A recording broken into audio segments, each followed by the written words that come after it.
1 Tessalonicenses, capítulo 4, abra aí comigo. 1 Tessalonicenses, capítulo 4. Hoje eu falo mais sobre a ideia do rock, da cultura. Semana que vem, de drogas, e a última, de sexo. Então, a gente vai estudar 1 Tessalonicenses, capítulo 4 e capítulo 5. Eu vou contextualizar nas 3 semanas com músicas dos tribalistas. Não sei se vocês conhecem, mas nas 3 semanas eu vou tentar contextualizar com músicas deles, né? Então, hoje a gente já passa uma, e é um estudo então desses 2 capítulos. Hoje a gente lê do capítulo 4, versículo 13, até o capítulo 5, versículo 11. Então, 1 Tessalonicenses, capítulo 4, versículo 13, nós vamos ler até o capítulo 5, versículo 11. Nas próximas 2 semanas, a gente lê o restante do capítulo 4. Amém? Bênção, diz assim, 4:13. Irmãos, não queremos que vocês sejam ignorantes quanto aos que dormem, para que não se entristeçam como os outros que não têm esperança.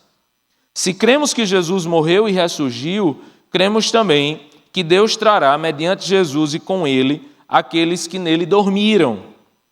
Dizemos a vocês, pela palavra do Senhor, que nós, os que estivermos vivos, os que ficarmos até a vinda do Senhor, certamente não precederemos os que dormem. Pois, dada a ordem, com a voz do arcanjo e o ressoar da trombeta de Deus, o próprio Senhor descerá dos céus, e os mortos em Cristo ressuscitarão primeiro. Depois nós, os que estivermos vivos, seremos arrebatados com eles nas nuvens, para o encontro com o Senhor nos ares, e assim estaremos com o Senhor para sempre. Consolem-se uns aos outros com essas palavras. Consolem-se uns aos outros com essas palavras. Irmãos, quanto aos tempos e épocas, não precisamos escrever-lhes, pois vocês mesmos sabem perfeitamente que o dia do Senhor virá como ladrão à noite. Quando disserem paz e amor, ou paz e segurança, vocês sabem que não foi errado, né? Foi querendo. Paz e segurança. Woodstock aqui, ó. Paz e segurança. A destruição virá sobre eles de repente, como as dores de parto à mulher grávida, e de modo nenhum escaparão. Mas vocês, irmãos, não estão nas trevas, para que esse dia os surpreenda como ladrão. Vocês todos são filhos da luz, filhos do dia. Não somos da noite nem das trevas, portanto, não durmamos como os demais. Mas estejamos atentos e sejamos sóbrios, pois os que dormem, dormem de noite, e os que se embriagam, embriagam-se de noite. Nós, porém, que somos do dia, sejamos sóbrios, vestindo a couraça da fé e do amor, e o capacete da esperança da salvação. Porque Deus não nos destinou para a ira, mas para recebermos a salvação por meio de nosso Senhor Jesus Cristo. Ele morreu por nós para que, quer estejamos acordados, quer dormindo, vivamos unidos a Ele. Por isso, exortem-se e edifiquem-se uns aos outros, como de fato vocês estão fazendo. Vamos orar? Senhor Jesus, louvado seja teu nome, Deus. Obrigado por essa palavra, obrigado por essa noite, obrigado pela bênção de estarmos aqui, ó Deus, juntos essa noite, para ouvir a tua voz, para entender o que tu tens para nós, Senhor. Obrigado, Jesus. Cuida de nós, fala conosco, abençoa, abre nossas mentes, tira toda distração e que possamos agora ouvir a tua voz. É assim que nós te oramos e agradecemos por tudo, em nome de Jesus. Amém. Gente, se você abrir comigo o capítulo 4, volta um pouco, no versículo 3, você vai entender um pouco o objetivo desses 2 capítulos, que nós já lemos uma grande parte hoje, e eu deixei uma parte menor para os próximos 2 sábados. Mas se você ler comigo capítulo 4, versículo 3, ele diz assim: a vontade de Deus é. Então, você está vendo aqui que o contexto aqui é de falar sobre qual é a vontade de Deus. A gente sempre se pergunta, qual é a vontade de Deus para a minha vida? E esse texto, Paulo, ele é muito claro em dizer, a vontade de Deus é que vocês sejam santificados. Então, a gente está falando aqui em um texto que ele persegue uma coisa, ele persegue o ensino da vontade de Deus, e a vontade de Deus sempre vai estar na santidade diante dele. Ele encerra tudo que nós lemos dizendo, no versículo 11 do capítulo 5, por isso exortem-se e edifiquem-se uns aos outros. Então, do começo ao fim desse texto que nós vamos ler por 3 sábados, ele está dizendo uma só coisa. Eu vou dizer para vocês qual é a vontade de Deus para a sua vida. A vontade de Deus é que eu case, a vontade de Deus é que eu morra solteiro, a vontade de Deus é que eu passe um concurso, ou a vontade de Deus é que eu morra liso, a vontade de Deus é que, sei lá, tanto faz. Isso aí é uma vontade muito específica de Deus para a sua vida, coisa que você não vai saber perguntando para mim, ou em culto de oração, essas coisas. Não, isso é uma vontade muito específica. Deus vai falar com você de forma muito específica. Ele pode falar através de uma mensagem minha, sim, através de um culto de oração, mas são coisas muito específicas para a sua vida. Deus vai falar diretamente com você. Agora, isso aqui que ele está falando é uma vontade geral, é uma vontade de Deus para todo mundo que está aqui. Para todo mundo que está aqui, existe uma grande vontade de Deus, e essa vontade de Deus é que a gente seja santificado, é que a gente agrade a Ele buscando santidade, e mais, que a gente se exorte a isso, que a gente diga para o outro, sabe, aconselhe, exorte, edifique uns aos outros, para que juntos possamos encontrar qual é a boa, perfeita e agradável vontade do Senhor na nossa vida. Só que isso acontece de que forma? Isso acontece de uma forma que está no centro desse texto, que não é o que eu vou ler hoje para você, mas o texto que eu li para vocês hoje é um texto que fala de algo que a gente chama na teologia de escatologia. E o que é esse palavrão, Tiago? Escatologia é o estudo das últimas coisas. A gente normalmente diz, é o estudo de Apocalipse. Apocalipse também fala de escatologia, mas outros textos da Bíblia falam um pouco sobre isso. E um desses textos é o texto que eu li para vocês, de 1 Tessalonicenses 4, que ele vai falar um pouco sobre a vinda de Jesus. E o que é que ele quer explicar aqui? Ele diz o seguinte, Jesus já veio uma vez, já morreu por nós, já ressuscitou dentre os mortos e foi o primeiro a ressuscitar dentre os mortos. Só que começa a existir uma dúvida aqui no pessoal. Jesus disse que voltaria logo. E algumas pessoas cristãs começaram a morrer, perseguidas ou de outras formas, e isso começou a gerar uma preocupação no pessoal. E aí, o pessoal que morreu, será que eles não vão ver Jesus? Será que Jesus vai voltar só para quem estiver vivo? Será que quem morreu perdeu a bênção?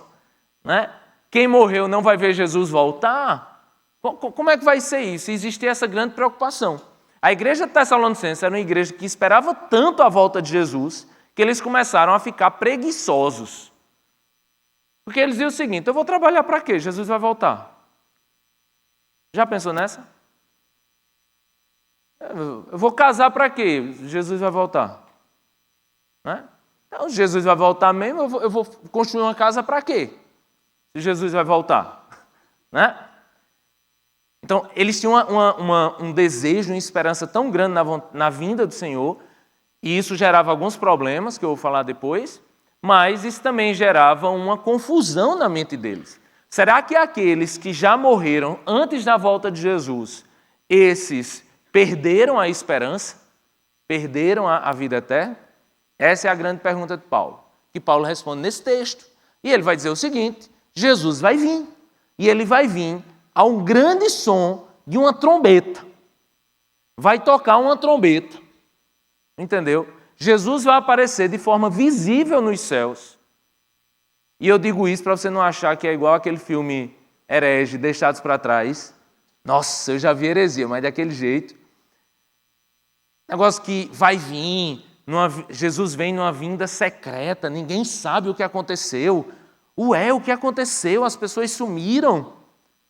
Em caso de arrebatamento, esse carro ficará desgovernado. Você já viu essa frase? Eu fico com medo desses carros. Sabe? Na verdade, a vinda de Jesus, ela será visível, audível, compreensível. As pessoas saberão que Jesus voltou.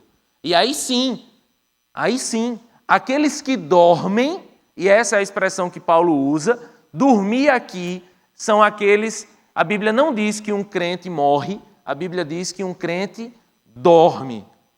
E ele dorme porque ele um dia acordará no Senhor. Isso também não significa que quando você morre, você fica dormindo. Quando você morre, você fica consciente do que está acontecendo. Você vai para um lugar chamado Seio de Abraão. Você não, eu também, tá? Eu não vou para outro lugar, não. Se Deus quiser, eu vou para o mesmo que você. Eu só não quero ir para o mesmo lugar do cabo que gritou "ih" na hora do bar. Mas nós iremos para um lugar que a Bíblia chama de Seio de Abraão. Lucas, o evangelista Lucas, fala sobre isso. Fala sobre a morte do homem rico e de Lázaro, e que Lázaro foi para esse lugar. Apocalipse também diz que as pessoas que morreram clamam pela vinda de Jesus. Então, você morre, você não dorme. Isso é uma teologia chamada de sono da alma. Não é isso que acontece, pelo menos não é isso que a gente acredita. Isso é uma teologia mais adventista.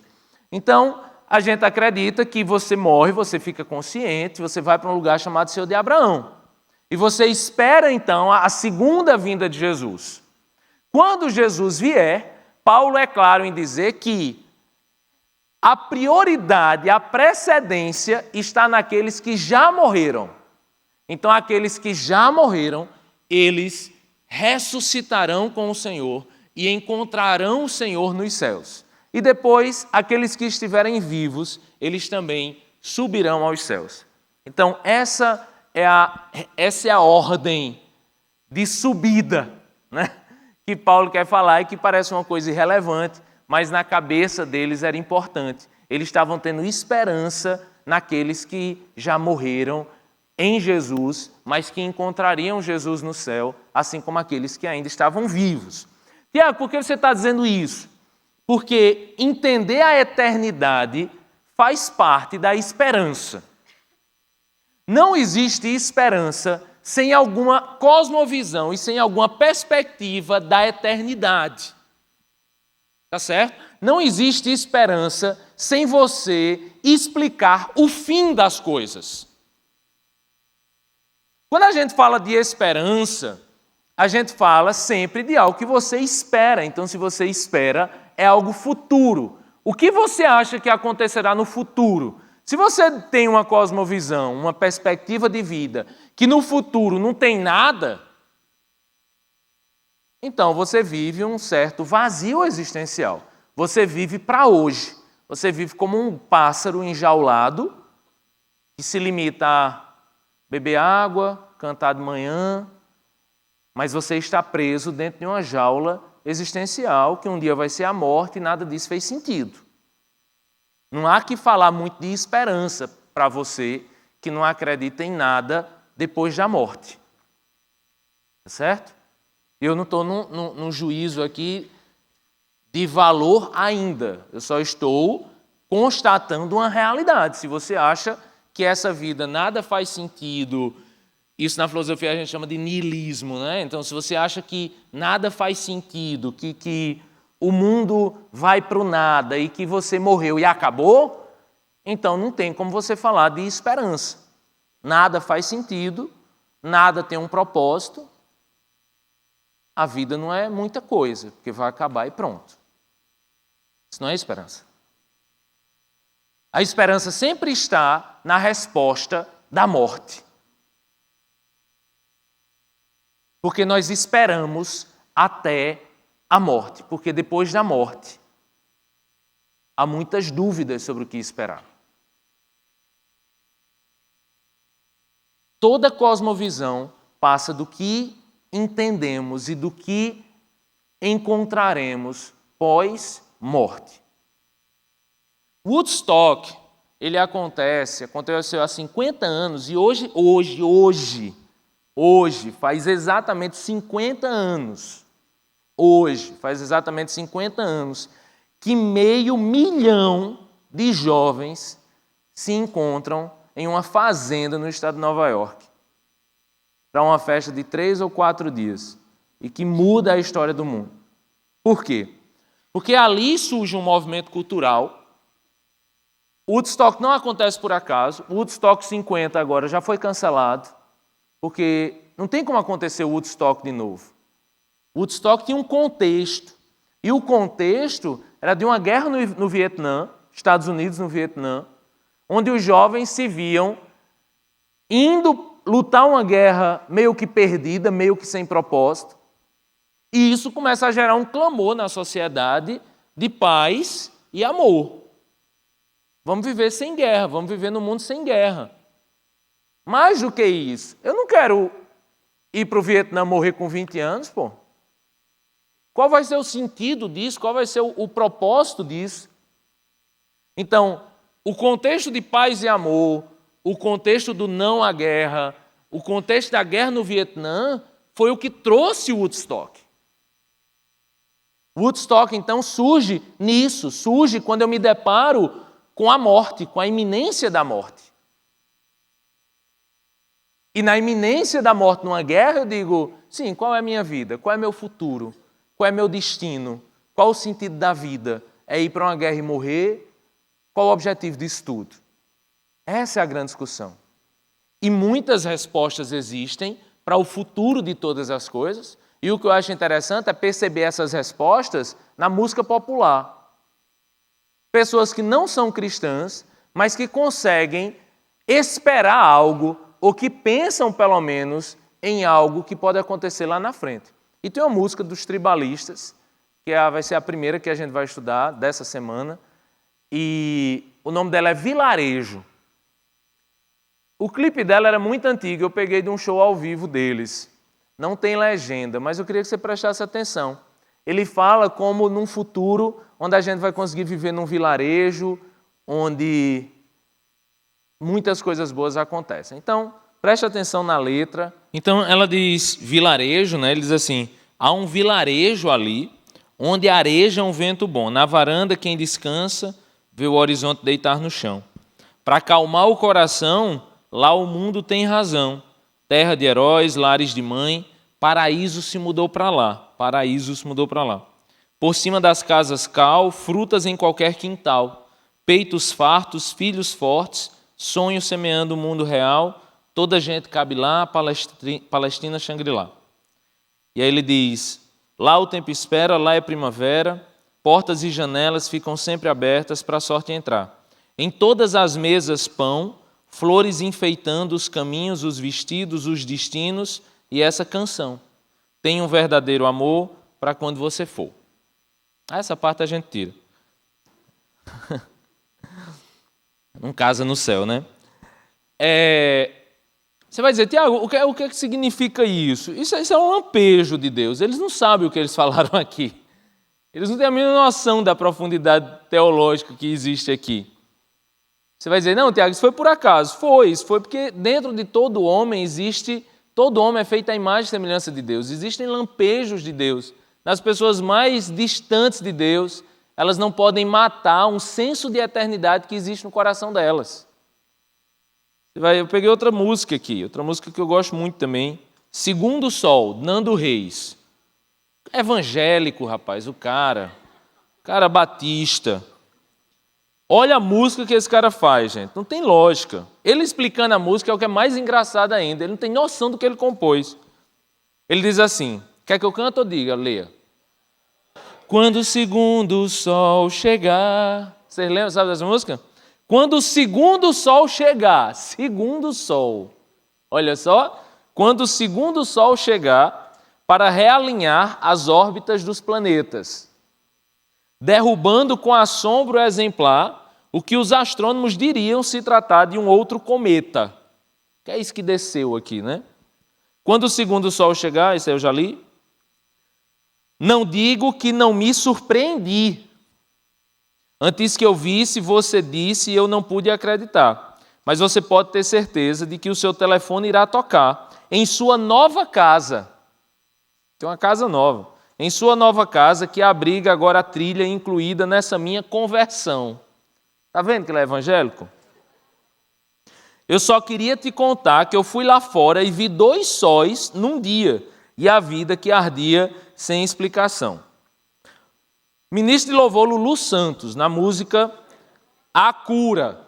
A Cura, olha, o nome dessa música já é pentecostal, né? Você vai ouvir um negócio desse, você vai, A Cura. Diz assim, essa vocês conhecem? Essa eu acho que vocês conhecem menos.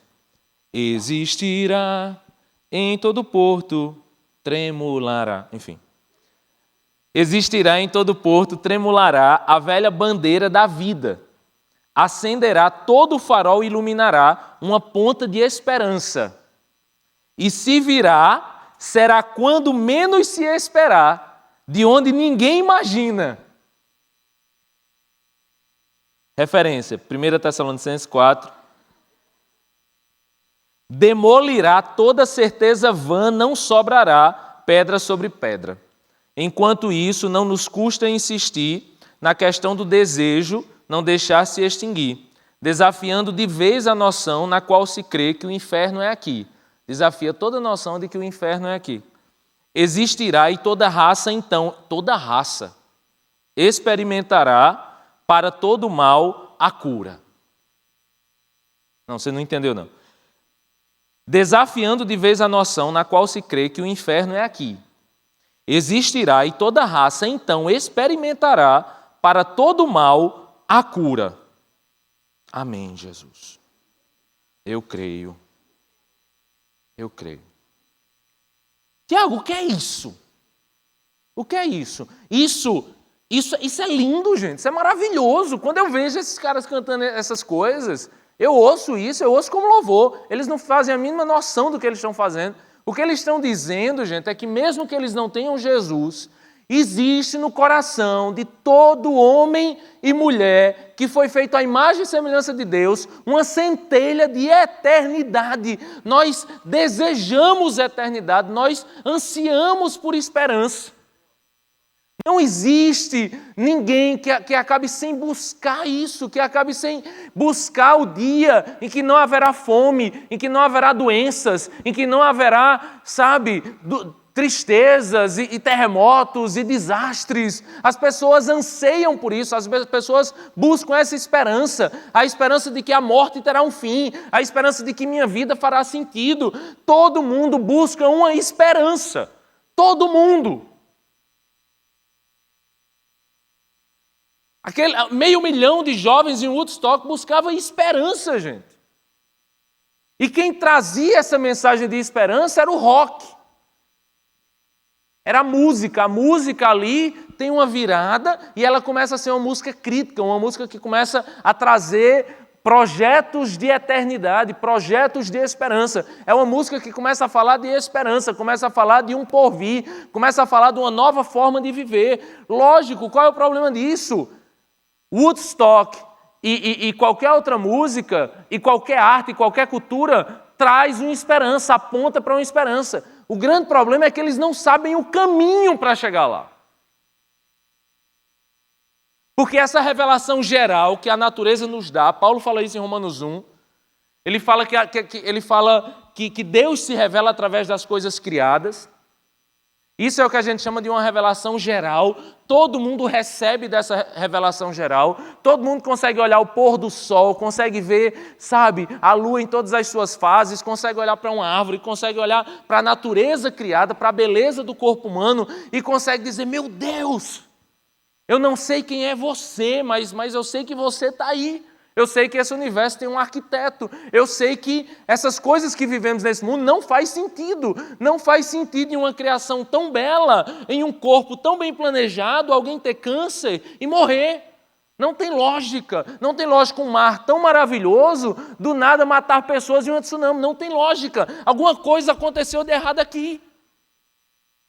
E eles cantam sobre o segundo sol, eles cantam sobre a cura, eles cantam sobre um vilarejo, e eles estão certos, eles não sabem como chegar lá. Porque todo mundo tem uma cosmovisão, todo mundo tem uma perspectiva de vida, todo mundo tem uma perspectiva de futuro, e não tem nada que possa mudar mais o nosso presente do que a nossa perspectiva de futuro. Não tem nada que possa mexer mais do que com as nossas convicções, do que o que acontecerá no futuro, qual o sentido de todas as coisas. A Bíblia diz que Deus cria todas as coisas perfeitas, maravilhosas, lindas. Só que o pecado vem e mancha a perfeita criação do Senhor. Nós vivemos, então, em uma criação perfeita de Deus, porém manchada pelo pecado. Essa é a realidade. A questão é que Jesus vem, morre por nós, morre para nos dar a vida eterna, mas não apenas para nos dar a vida eterna, ele vem para restaurar não apenas a minha vida e salvar a minha vida, a sua vida, mas ele vem também para restaurar todas as coisas, restaurar toda a criação. E aí é um estudo mais profundo de escatologia, mas ele vem pela segunda vez, e aí existem grandes discussões teológicas sobre como acontece, se vem no meio da tribulação, antes da grande tribulação, depois da grande tribulação. Não é nisso que eu quero entrar aqui, discutir com vocês. Mas tem uma coisa que todo mundo concorda. É que no final, um novo céu e uma nova terra nos espera. Essa terra não vai ser destruída, essa terra será restaurada pelo Senhor. Transformada pelo Senhor. Regenerada pelo Senhor. Em algo que eu acredito ser muito parecido com esse vilarejo de Marisa Monte. Em algo em que a gente vai experimentar realmente a cura que Lulu Santos fala. E tudo começa com essa segunda vinda, esse segundo sol que vai vir sobre nós, que é o mesmo primeiro sol que veio antes. Essa é a esperança. Esse é o fim das coisas. Até a MPB sabe disso, até pessoas não cristãs conseguem ver isso por uma revelação geral. O que elas não conseguem entender é qual é o caminho para chegar lá. Quando eu vejo pessoas se drogando, se prostituindo, sabe? Quando eu vejo um Woodstock da vida, ou um Lollapalooza, ou qualquer coisa assim parecida, e quando eu vejo pessoas se prostituindo e vivendo isso, e sorrindo com isso, eu não consigo olhar para essas pessoas, sabe, com um senso de superioridade ou qualquer coisa nesse sentido, porque, no final das contas, a única coisa que eles estão buscando é sentido na vida. Eu olho e penso, as pessoas buscando sentido na vida. Pessoa que se droga, que enche a cara, que se embriaga, sabe, sai vomitando no meio da rua, sai fazendo besteira no meio da rua, pega um carro, mata alguém ou se mata. Uma pessoa dessa, ela está buscando sentido na vida. Ou pelo menos ela desistiu de achar algum. Não é nada mais do que isso, gente. Você pode achar que é muito banal sair na rua, beber, fumar, tal. Tem nada de banal nisso. Nesses atos simples está uma cosmovisão destruída, está uma perspectiva de vida destruída, está uma total falta de esperança para a vida. Tem gente que olha para a vida e acha que a esperança dele vai ser se formar em medicina, ganhar muito dinheiro, comprar um carro, casar com a mulher, trair essa mulher, com todas as enfermeiras do hospital e pronto, esse é o sentido da vida. E quando ele faz isso, ou quando ela faz isso, eles fazem isso com uma busca, sabe, de esperança, uma busca de eternidade, uma busca de alguma forma fazer algo que preencha esse vazio existencial que existe em todos. Como é que 500 mil de pessoas passam 3 dias sem água, sem luz, no meio da lama? Ou como é que a gente fazia tanta besteira antigamente e tem gente que ainda faz hoje? Você vê como é uma coisa idolátrica, né? Uma idolatria. O pecado é uma grande idolatria. Você vai para uma festa dessa qualquer aí, acaba às 5 da manhã, gente. Vai de 10 da noite às 5 da manhã. Meu Deus do céu, eu não tenho estômago para não ser crente mais não, na idade que eu tenho. Eu não tenho condição mais não tenho mais idade não, para me desviar não. e tome droga, e tome prostituição, e transa com uma pessoa toda noite. Um amigo meu foi fazer um concurso, passou num concurso, foi fazer aquele momento de capacitação, e ele disse simplesmente que todo mundo que era casado traiu. Eles se traíram assim, né? Ele fazia, Tiago, o mundo está perdido, rapaz. Está perdido, o povo está casado, está nem aí mais com a vida, não sei o quê, e vira madrugada e tal. Eu falei, meu Deus, como é que as pessoas fazem isso? Se a gente fizer uma vigília aqui, 10 horas, 10 e meia, o cabo já está morrendo de sono. É uma coisa... Meu Deus, como é que faz isso tudo?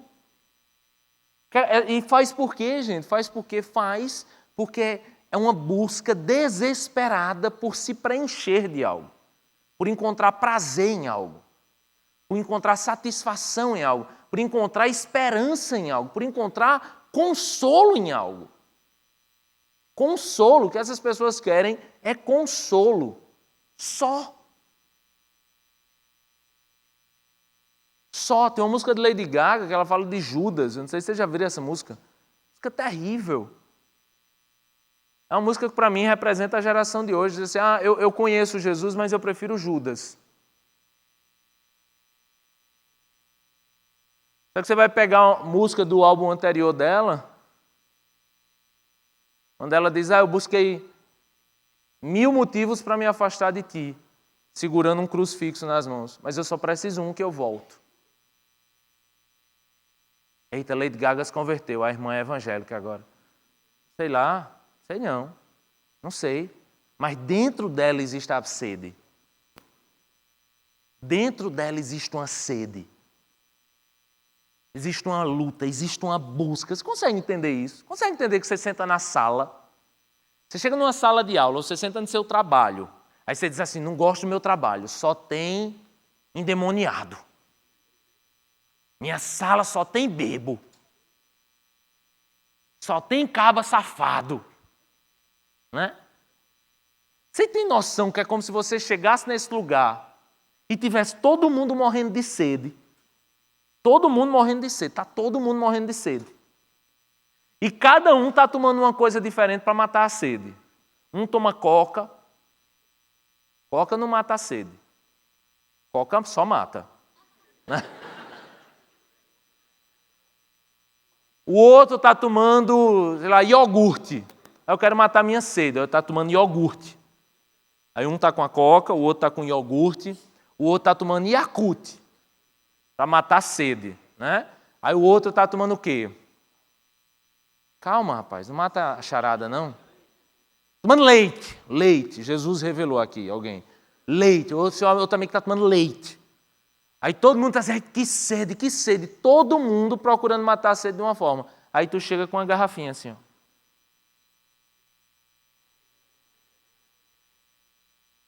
Suado. Ó.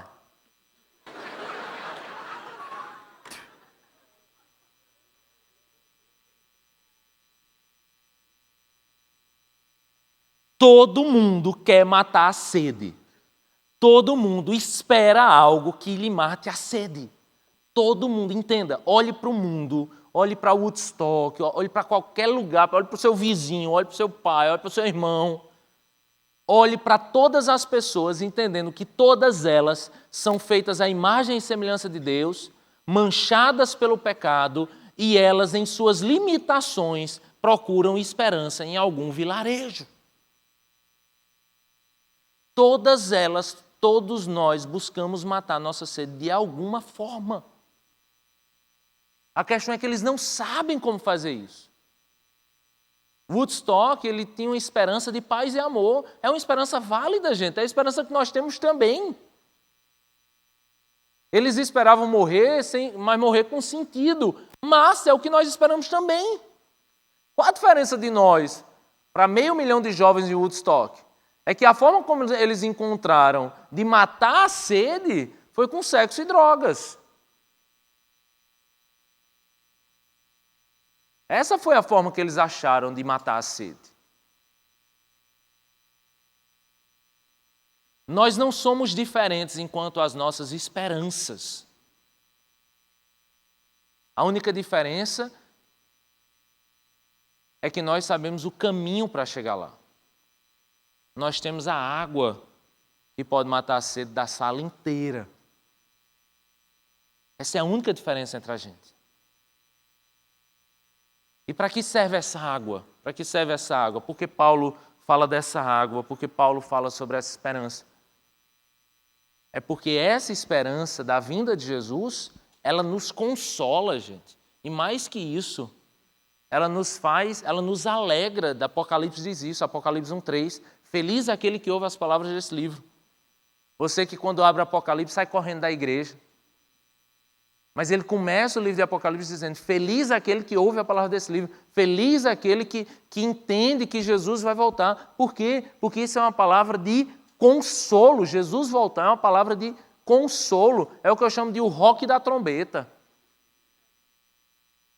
Quando eu entrei no seminário, me contaram uma história que eu já contei aqui, mas eu vou contar de novo, porque eu tenho um cara de pau mesmo.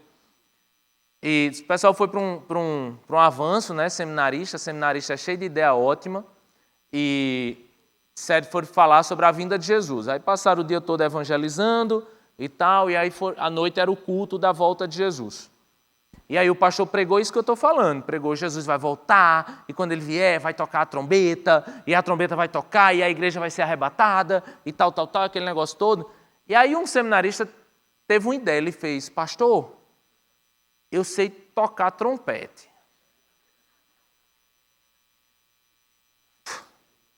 Ideia de seminarista. Eu sei tocar trompete. O pastor fez, sabe? Ele fez, sei. E por quê?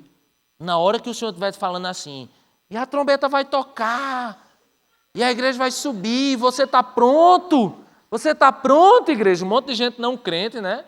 Povo que foi convidado para ir para o culto. E a trombeta vai tocar, você vai estar pronto para Jesus? Aí você toca a trombeta, meu irmão. Diz que foi isso. Ele foi para uma galeria, né? A igreja tem essas galerias. E aí disse que o pastor lá, e a trombeta vai tocar, e a trombeta vai tocar. E aí o seminarista chegou.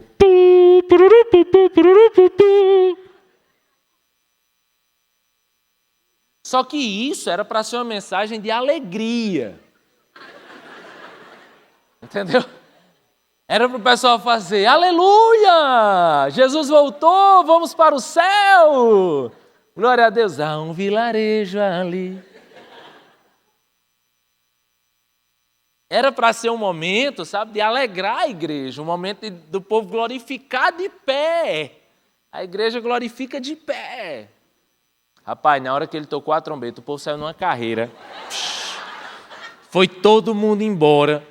Aí o pastor disse, é uma brincadeira, é uma brincadeira. Foi um pisoteando os outros no meio da igreja. Aí é uma brincadeira, aí o povo, brincadeira, como é que dá um susto desse na gente? Foi embora, foi todo mundo embora. Acabou o culto. Acabou tudo. O seminarista nunca se formou. A questão é que é interessante porque essa mensagem parece que é uma mensagem que me dá medo, mas essa mensagem é uma mensagem que me consola. Parece que essa mensagem é uma mensagem de terror, mas isso é uma mensagem de consolo, gente. Talvez isso não seja consolo para você que está com a vida, minha vida está muito boa. Minha vida está muito tranquila. Conversei com o pastor Sérgio essa semana, a gente teve uma reunião, e você sabe que ele quase teve um infarto, né? Estava com 99% de uma veia, artéria, sei lá, alguma coisa no coração entupida. E ele chegou, a gente foi fazer a reunião, ele contou toda a história, contou o livramento do Senhor e tal. Ele mesmo já começou a tirar onda. E aí ele foi ler o texto, sabe? Aquele texto que Paulo diz, rapaz, eu não sei se eu quero estar aqui vivo ou se é melhor ir para o céu. E ele foi dizer isso, ele falou, gente, estou aqui. Mas assim, melhor é ir. Mas Deus quis que eu ficasse. E se Deus quis que eu ficasse é porque Ele tem algum propósito para mim. Mas melhor é ir. Aí eu bati na madeira 3 vezes. O outro repreendeu em nome de Jesus. Aí foi um clamor. Pastor, não diz isso. Pastor, I love you e tal. Ele falou, não, gente, eu sei, mas essa é uma grande realidade. Porque aqui é doença, aqui é choro, aqui é luta, aqui é ansiedade, aqui é medo. No céu, não. A nova terra é cura, é restauração. Mas isso não pode nos dar, e foi esse o pensamento dele, mas se Deus me colocou aqui, me manteve aqui, é porque eu tenho uma obra para fazer aqui. E esse tem que ser o nosso pensamento, não de um pensamento escapista, eu vou morrer, vou para o céu, vai ser legal. Porque o pensamento da igreja é o pensamento de restauração já agora de todas as coisas. Eu queria que você prestasse muita atenção nisso que eu vou lhe dizer. Jesus vem e restaurará todas as coisas. Mas qual é a minha missão hoje? A nossa missão hoje é começar a restaurar agora. Porque o reino de Deus já começou. Quando eu encontro Jesus, quando você encontra Jesus, o reino de Deus já começou agora. Isso é uma mensagem muito profunda para nós. Nós temos uma missão e a missão é restaurar todas as coisas. Deixa eu lhe perguntar como é a missão da igreja. Não sei se vocês já viram isso assim. É assim, tem um barco gigante, o Titanic. Titanic, gigante. Só que ao invés de Titanic está escrito assim, mundo. Aí o Titanic está afundando. Tá certo? Vocês estão acompanhando? Vocês assistiram Titanic? Não? Quem não achou? Não. Jack, Rose, não sabe? Coitada. Meu Deus, não é feliz. Titanic é um navio grande que afundou, tá? Aí está lá o Titanic afundando, aí tem o nome, mundo. O mundo lá se afundando. Aí chega um barquinho, reminho. Aí chega o barquinho no reminho, chega do lado do Titanic. Aí está escrito no barquinho, igreja. Aí o povo do barquinho faz assim, ei pessoal, vem para cá, sai daí desse mundo, porque esse mundo vai se acabar, vem para cá. Aqui tem a salvação. Esse barquinho se chama gospel. A nossa função aqui, igreja, é a gente ficar aqui nesse barquinho, aí deixa o mundo se acabar, o mundo vai afundar mesmo. Nossa função é resgatar o máximo de pessoas para botar no nosso barquinho, para ouvir nossas musiquinhas gospel, para ler os nossos livros gospel, para fazer coisas que são sagradas e não as coisas seculares do mundo, né? Então a gente fica aqui no nosso barquinho chamado gospel. Você acha que essa é a missão da igreja? Vou lhe explicar qual é a missão da igreja. A missão da igreja não é a gente ficar no barquinho dizendo, deixa esse barco afundar e esse navio afundar, vem para cá. A missão da igreja é entrar no navio. A missão da igreja é invadir o navio. É consertar o navio. E é tentar, com todas as formas, fazer que esse navio não afunde. Só que a gente não consegue fazer isso completamente, mas a gente consegue fazer alguma coisa. A gente consegue limpar algumas comportas, a gente consegue salvar Jack e Rose. Todo mundo entendeu, menos ela. A gente consegue fazer alguma coisa, sabe? A gente consegue restaurar alguma coisa, a gente consegue ir mudando alguma coisa. A gente pode mudar um pouquinho a educação, a gente pode mudar um pouquinho o direito, a gente pode mudar um pouquinho a medicina, a saúde, sabe? A gente pode restaurar um pouquinho o forró, a gente pode restaurar o rock, a gente pode fazer um rock que glorifique a Deus, a gente pode ir entrando na sociedade, a gente pode entrar na política, a gente pode começar a restaurar um pouco essa política, a gente pode restaurar a economia, a gente pode restaurar esse mundo. E no dia que a gente ficar achando que não vai conseguir, Jesus vem e tira o navio do barco, entendeu? Tira o navio e restaura o navio inteiro. Essa é a missão da igreja, gente. A nossa missão é restaurar o negócio, é fazer a nossa parte e fazer agora. Se a gente está vivo, a gente tem condição de trazer esperança para o mundo. Está todo mundo olhando para o navio e dizendo, vai afundar. E você e eu somos os que estão lá dentro do navio, sem se contaminar com o navio, mas dentro do navio, assumindo responsabilidade pelo navio. Esse navio foi Deus que fez. Nós temos responsabilidade sobre esse navio. O meio ambiente é nosso. nosso, a gente também trabalha na restauração do meio ambiente, porque é criação de Deus, é criação do nosso Senhor. Então nós trabalhamos pela restauração do meio ambiente, nós trabalhamos para salvar vidas, para encontrar curas. Ah, mas não é a cura eterna, mas é o que eu posso fazer hoje. Hoje, isso, gente. A gente pode ir restaurando aos poucos. Não é que o rock é ruim, não é que o forró é ruim, não é que nada disso é ruim. Tudo é bom, tudo foi feito pelo Senhor. A nossa função é restaurar essas coisas, restaurar o mundo para o Senhor, restaurar o forró para o Senhor, restaurar o rock para o Senhor. E é uma perspectiva de fim que nos dá isso. De poder trazer isso como um consolo para as pessoas de hoje. Essa é a mensagem de hoje. Por que você faz o que você faz? Você é professor, por que você faz o que você faz? Você é concurseiro, por que você faz o que você faz? Você é médico, por que você faz o que você faz? Em qualquer caso, a resposta tem que ser para restaurar as coisas. Para transformar o mundo. Para transformar. Eu vou ser concurseiro, eu vou passar no concurso e eu vou transformar o setor público desse país. Eu vou trabalhar todas as horas que me são cabidas, eu vou ser excelente no que eu puder e eu vou atender bem a população. Isso é servir a Deus. Ah, você é médico. Para que você é médico? Eu sou médico para ouvir as pessoas, para atender as pessoas. Eu fui no médico ontem, ele me contou uma história maravilhosa. Eu posso contar para vocês? Eu fui no médico e depois desse negócio, pastor Sérgio, eu estou num check-up incrível. Todo mundo, os pastores todos estão no check-up. E aí eu cheguei no médico, o médico disse que a mãe dele teve um câncer há 25 anos. Ela tinha 60 anos quando teve um câncer. E depois do câncer ela foi foi curada, né? A médica deu alta para ela, disse, você está boa.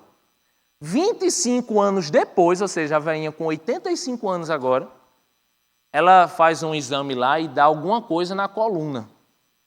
Aí o médico diz, olha, vá no seu oncologista só para descartar o câncer. Aí a velhinha chega lá na mesma médica que atendeu ela 25 anos atrás. Aí diz, quando ela chega lá e diz, oi doutora, aí a doutora pega a ficha dela de 25 anos atrás, olha para ela, olha para a ficha, olha para ela e diz, fulana de tal, você ainda está viva? Ela fez, você não disse que eu estava boa? 25 anos atrás você não disse que eu estava boa? Por que eu contei essa história? Nem eu sei. Eu sei, eu estou brincando com você. É para isso que o cara faz medicina, entendeu? É para olhar para as pessoas com desdém, é para manter o mesmo descaso que tem em hospital público, no serviço público, é para isso que faz? Faz direito para quê? Para ser mais um advogado nesse mundo? Você é professor para quê? Sabe? Você faz por quê? Se você não faz o que você faz para restaurar onde você está fazendo errado. Se você faz o que você faz só para ganhar dinheiro, não existe diferença de uma prostituta, entendeu? Você está vendendo não o seu corpo, você está vendendo a sua vida.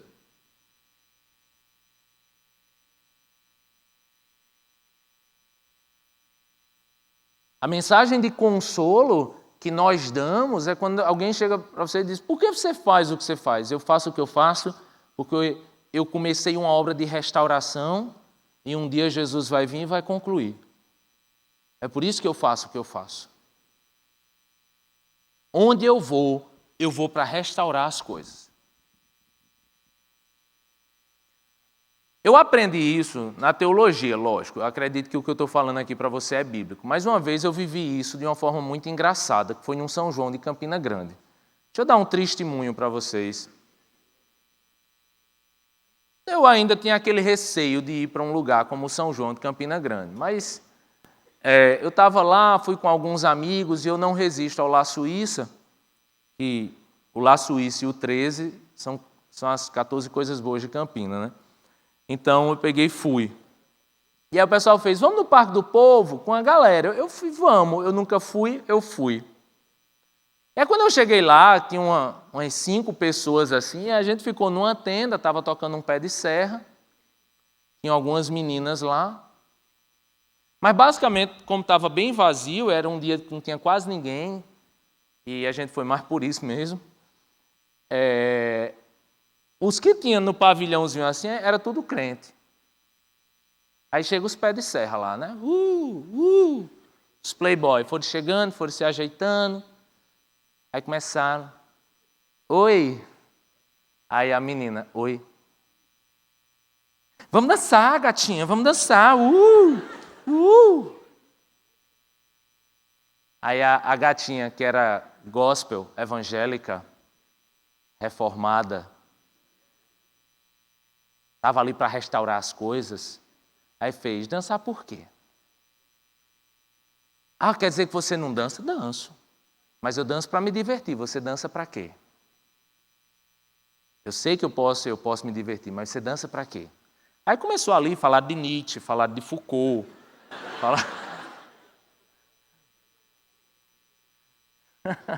começou uma discussão filosófica e tal. Mas o que aconteceu de forma engraçada mesmo é que realmente algumas pessoas chegaram e elas começaram a não entender como é que a gente estava ali, entendeu? E a gente começou uma discussão muito interessante com pessoas não cristãs.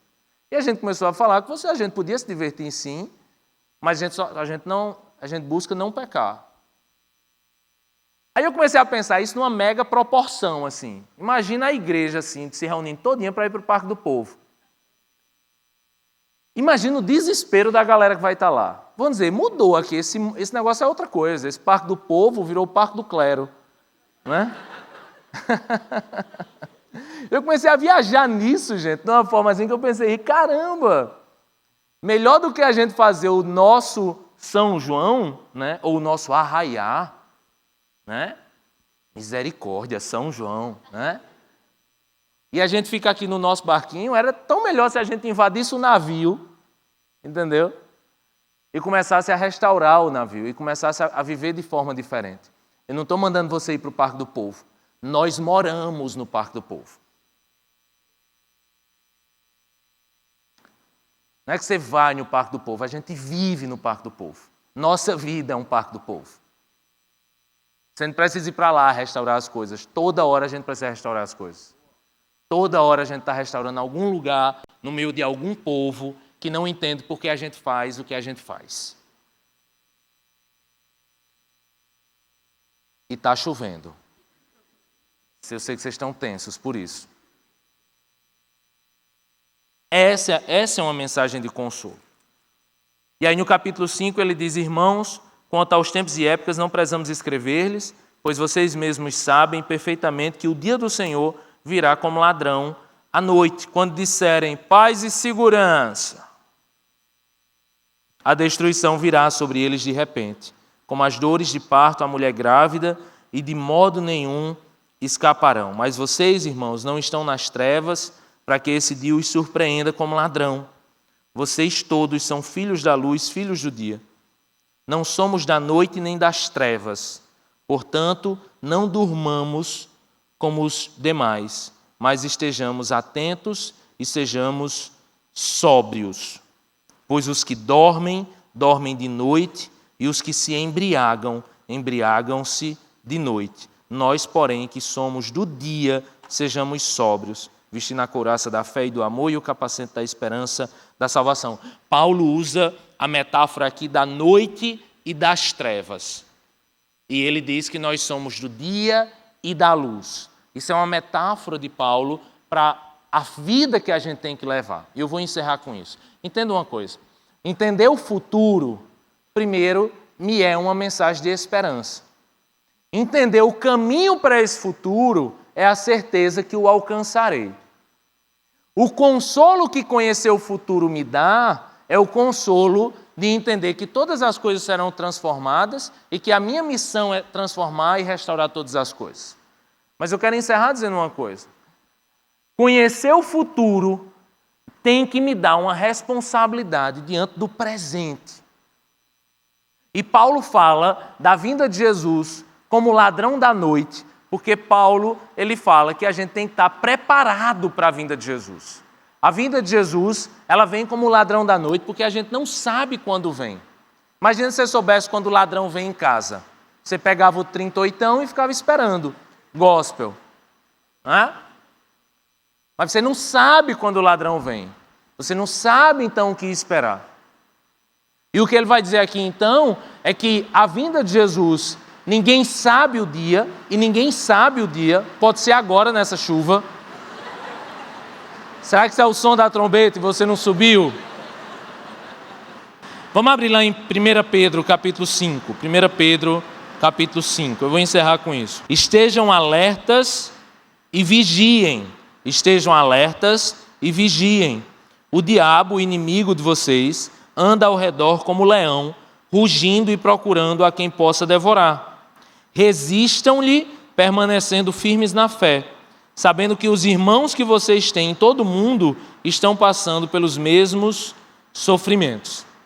Quando ele fala aqui sobre como é que a gente luta contra as trevas e a gente luta contra a noite, ele diz, olha, a gente precisa viver no dia, a gente precisa permanecer na fé. A gente luta contra o diabo, não é dando de bicuda na cara do cão. Vocês já sabem essa história, né? Vocês já sabem essa musiquinha. Já sabe a musiquinha? Dá de bicuda na cara do cão, dá de bicuda na cara do cão.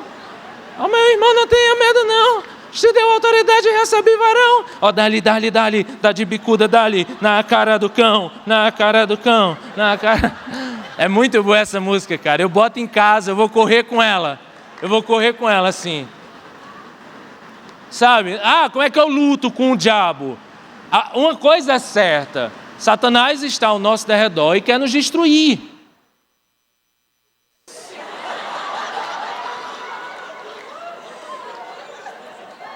Essa mensagem editada vai ser uma droga. Ninguém vai entender nada. Nada. Só se botar o som da chuva de fundo. Tá entendendo? Fala de cão, a chuva para, rapaz.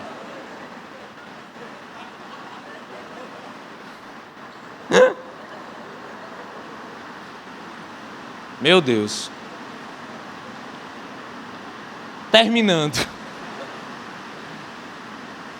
Quando a Bíblia diz que a gente tem que não andar nas trevas, ela fala uma expressão que eu acho muito boa. Ela diz, sejam sóbrios. Sóbrios. Sóbrios. Resista ao maligno, permaneça na fé. A nossa luta contra o diabo é permanecendo na fé. Mas ela diz uma coisa incrível, ela diz, sejam sóbrios. E a expressão aqui, sóbrios, é a expressão realmente de uma pessoa que não está bêbada. Tá certo? Então, quando ele diz sejam sóbrios, ele fala de alguém que não está bêbado. E uma das coisas que é necessário estarmos sóbrios é porque a Bíblia diz, lá em 1 Pedro, que nós lemos, que Satanás está ao nosso redor, querendo nos destruir. O meu receio de falar isso, que Satanás está ao nosso redor, é porque você vai ficar querendo dar de bicuda na cara do cão. Mas é isso que eu estou tentando lhe dizer. Não se luta contra Satanás, você simplesmente permanece em Deus. Você não precisa ficar lutando contra o diabo, entendeu? Você só precisa permanecer firme com sua fé no Senhor.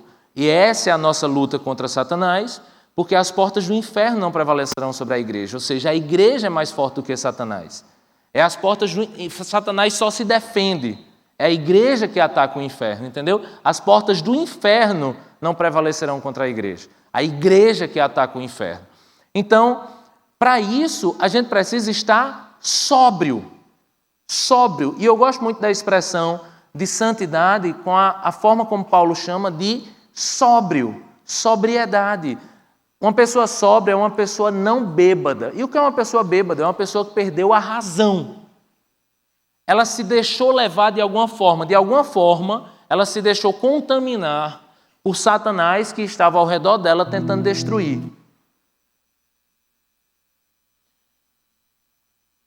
Algumas pessoas chegam para mim assim e falam, pastor, até que enfim estou namorando. Eu faço, aleluia, coisa boa. Quem é? É um menino maravilhoso, menino de Deus. Eu faço, se é, rapaz, como é a história dele? Não, ele está no processo do 3º divórcio, mas é uma coisa rápida, já sai o papel e a gente se regulariza. Eu faço, minha filha está bêbada? Minha filha faz um 4 aí. É 4, é que diz, é? Faz um 4 aí, faz um... Fica num pé só, bota o dedo na boca, assovia. Anda nessa linha reta aqui, minha filha, para ver se tu consegue andar sem cair. Anda aqui. Por quê, pastor? Não, porque eu acho que você está bêbada. Bêbada, né? Você entendeu, né? Você está meio bêbado. Está meio bêbado. Tem gente que anda na vida, eu gosto muito dessa expressão para a santidade. Sejam sóbrios, porque bêbado só faz besteira. Você já viu bêbado fazer alguma coisa que preste? E é interessante isso, porque você pode ser o melhor motorista do mundo. Você bêbado, você não vai saber dirigir. Não sei se você já teve a oportunidade de ficar bêbado. Levanta a mão quem já teve. Estou brincando, gente. Não precisa se entregar desse jeito. Você está aqui pagando de crente e eu vou fazer um negócio desse com você. Eu já fiquei muito bêbado. Muito assim. Muito assim. Na lama mesmo, assim. Para não dizer na merda, entendeu? Eu já fiquei muito assim. Eu fui levado de táxi para casa. Eu acordei deitado no meu vômito. As pessoas passavam e meio que me chutavam assim. Eu mijei na roupa. Tá rindo, Satanás?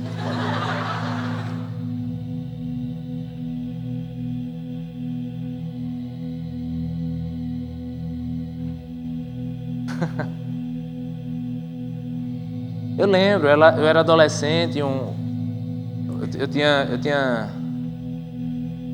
sempre fui muito inteligente, glória a Deus, e humilde.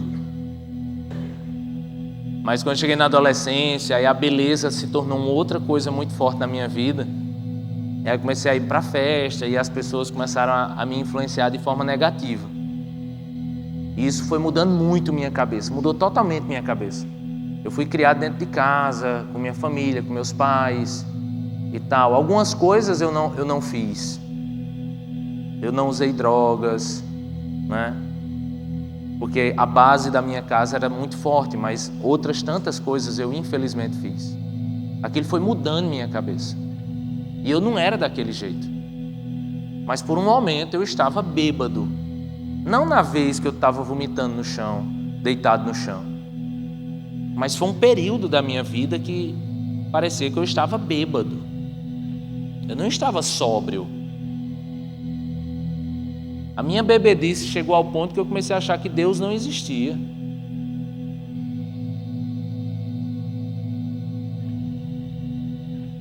Quando eu olho aquelas 500 mil pessoas de Woodstock procurando senso de eternidade em sexo e em drogas,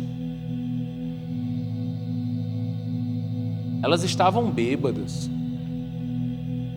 Elas não sabiam como chegar lá. Elas podiam nem ter bebido, mas elas estavam bêbadas em sua vida, em seu grupo, em seu contexto, sabe?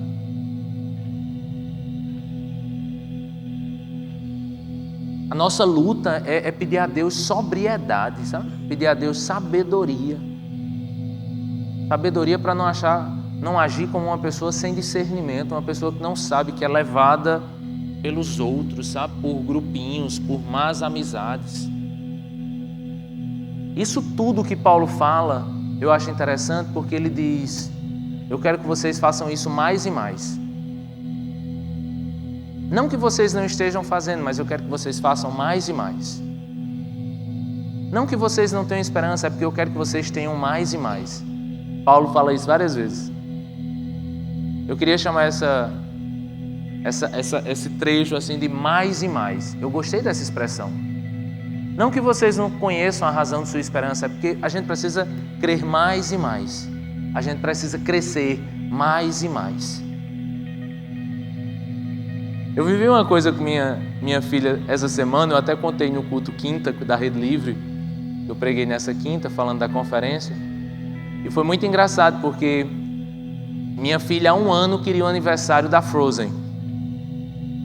E quem é pai sabe como menino insiste com essas coisas. Papai, meu aniversário é da Frozen. Minha filha brigava com os amiguinhos na sala dizendo, você não vai para minha festa.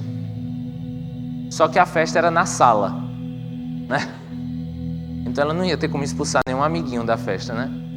Mas ela dizia, minha festa é da Frozen, Frozen, let it go. Todo canto que eu ia, que via alguma coisa da Frozen, comprava. Passei 1 ano fazendo isso. 1 ano fazendo isso. Eu fui pregar em Caruaru, do lado de uma casa de festas, de um lugar que vende coisa de festa. Eu fiz uma feira lá, de Frozen. Eu saí com boneco da Frozen, pôster da Frozen, brigadeiro da Frozen, tudo da Frozen. Eu não aguentava mais ver Frozen. Se você chegasse no meu apartamento, tinha Frozen em todos os lugares. E aí a gente fez a festa da Frozen. A gente comprou um vestido da Frozen, para ela ir vestida de Frozen. E ela foi vestida de Frozen para a festa da Frozen, com tudo da Frozen. Fazer 4 anos, ou como ela diz, 4 anos. E aí teve a bendita festa da Frozen. O bolo era azul, eu nem comi. Eu não aguentava mais ver nada azul na minha vida. E aí acabou o aniversário dela e tal. Quinta-feira agora eu estava conversando com ela, né? E alguma coisa assim, eu disse, quantos anos Bela tem? Ela fez 3. Eu fiz, não, minha filha. Eu não fiz essa festa, esse ano todo fazendo essa festa, para você fazer aniversário e você dizer que tem 3 anos. Você tem 4. Você fez 4 anos, minha filha. Foi a sua festa agora. Ela fez, papai, foi a festa de 4 anos, mas eu tenho 3. Eu fiz, Einstein, por que você tirou essa conclusão? Bela é muito insistente. Ela tá errada, mas ela insiste como se ela tivesse certa. É incrível. Eu não sei a quem essa menina puxou.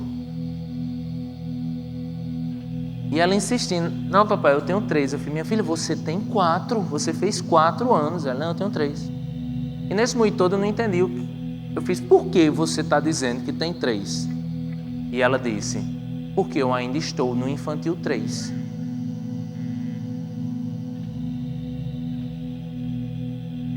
Eu não mudei de sala. Só quando eu mudar de sala, quando eu for para o infantil 4, eu vou ter 4 anos.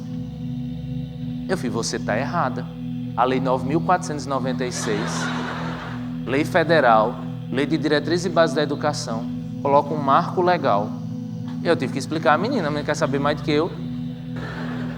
Minha filha, você tem 4 anos, só que na sala do infantil 3. Ela fez, papai, por que eu tenho 4 anos na sala do infantil 3? Então por que eu não vou para o infantil 4? Que é a sala de 4 anos. Eu disse, para fazer um supletivo, que eu não quero mais saber da sua vida. Esqueça você da minha vida e tal. Menina chata da bexiga. Vai casar nem a pau. Coitado com quem essa menina casar. Mas eu achei interessante isso nela, porque ela entendeu que ela cresce em turma. Ela cresce com a turma. Ela não cresceu se ela permaneceu na mesma turma. Ela entendia que ela precisava mudar de turma para crescer. Isso me fez ter uma percepção que eu tenho analisado e que eu tenho pensado muito sobre isso, que é a importância do que Paulo traz aqui. Eu quero que vocês vivam isso juntos e vivam isso mais e mais. Tá? Porque só tem como a gente crescer em turma. Só tem como a gente crescer juntos, estando nós juntos nisso. Eu posso entrar no grande navio e tentar mudar alguma coisa, mas se entrarmos juntos, mudaremos mais e mais. Eu posso tentar viver uma vida contra os princípios elementares desse mundo, mas se entrarmos juntos nessa luta, a gente vai poder vencer mais e mais. A melhor coisa da gente viver é se a gente viver isso juntos, e juntos a gente consegue viver mais e mais.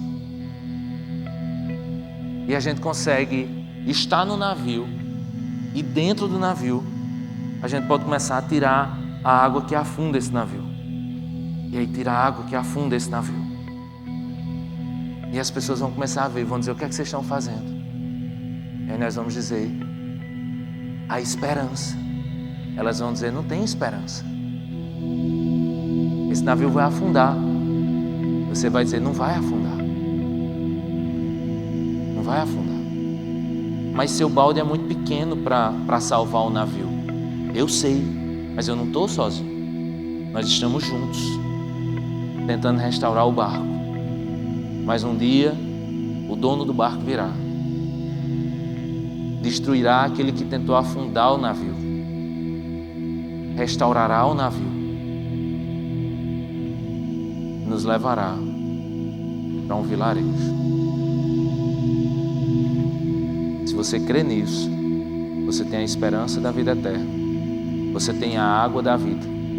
Você tem a água que pode matar a sede de milhões e milhões de pessoas. Woodstock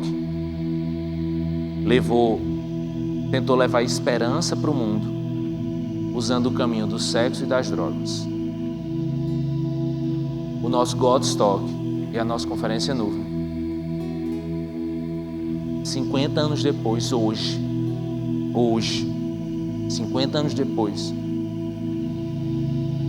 nós queremos levar as pessoas para a esperança eterna, pelo caminho certo, que é Jesus, a água da vida, aquele que mata a sede e aquele que restaura todas as coisas.